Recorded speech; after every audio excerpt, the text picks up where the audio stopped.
Now we're going to put together our lovely little country apron, and I've got my fabric here that I'm going to use.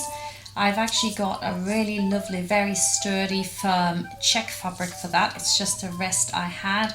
And for my ties and the lining, I've got a lovely soft printed cotton. So you can really use any fabric you like for this. And then I've got this ribbon, which is like the Edelweiss ribbon, which is really nice. It gives it that kind of Swiss feel. And I'm going to use bias binding to bind the edges. You don't have to bind the edges, but I think it's like really nice. And this is a particularly lovely bias binding that I've bought in the UK. So I'm a bit upset that in America I haven't been able to buy anything like that. So now we're going to place the front on the fold and make sure that the fold is really nice and straight. And I just place it on and make sure that you actually do place it right on the fold. So don't leave like any gaps in either direction.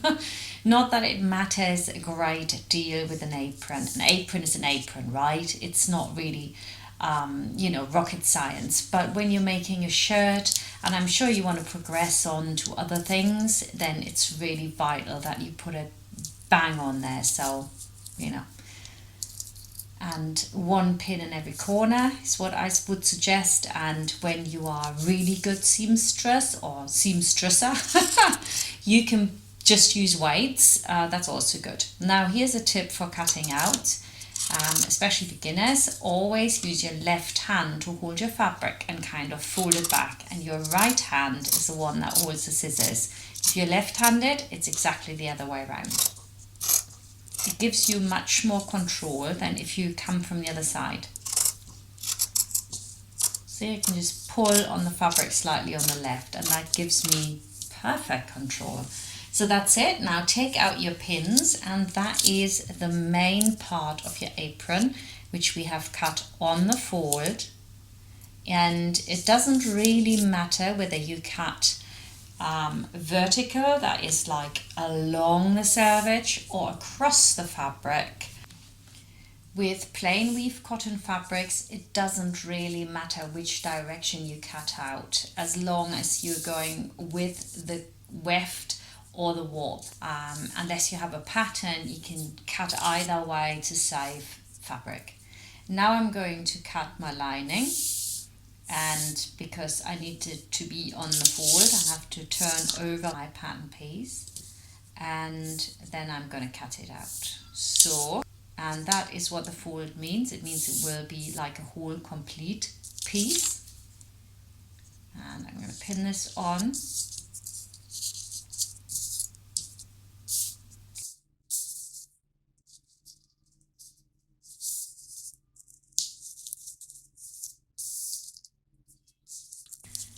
Now I'm cutting again from the left, as you can see here. It's totally simple.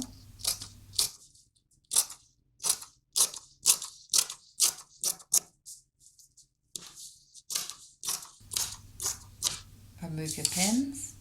When you open that one out, you've got your lining. Fab. I really love that fabric. So nice. And you can see here that now the writing on it is German, because I do everything I do in German and in English, so that everyone can understand it. Right, this is what it's going to look like. Now we need to do the pocket. And the pocket I'm also cutting in this beautiful fabric, of which I bought actually tons and tons. This company closed down, and so they were like literally selling this beautiful cotton at knockdown prices, and I'm using it for lining. I shouldn't really. It was €8 a meter if you had to buy it like at original price. There we go. This arrow needs to lie along the selvage, so that you make sure that everything is cut out straight, because whether it goes down or across, that is the strongest part of your fabric, right, where it lies straight. And of course that's what you want to have, that needs to hang right down.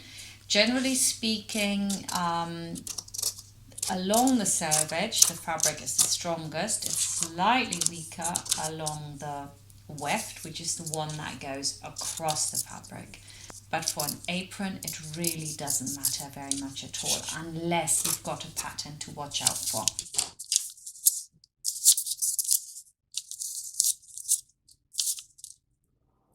So now I can put my pocket on here, and we could sew it on with a centimetre seam allowance, snip it, and then turn it under, right? But what we are going to do is we're going to bias bind it. And so I'm just going to put it under like that, and that's it. Then the next step, I'll explain it as we get to it.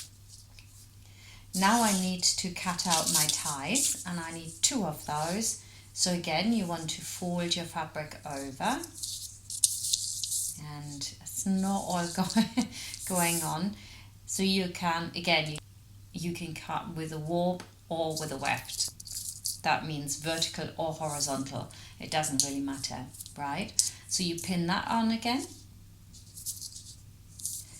You don't want to waste fabric. That's what it always comes down to for me. You know, some people, they'll be so finicky. They say, oh, but the arrow was just straight down.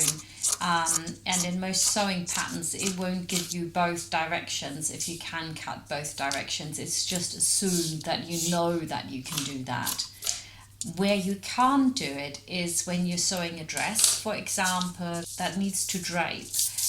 When you're doing, on the other hand, a gathered skirt for a girl's dress, then really it doesn't matter so much, unless you're using a fabric that is woven differently.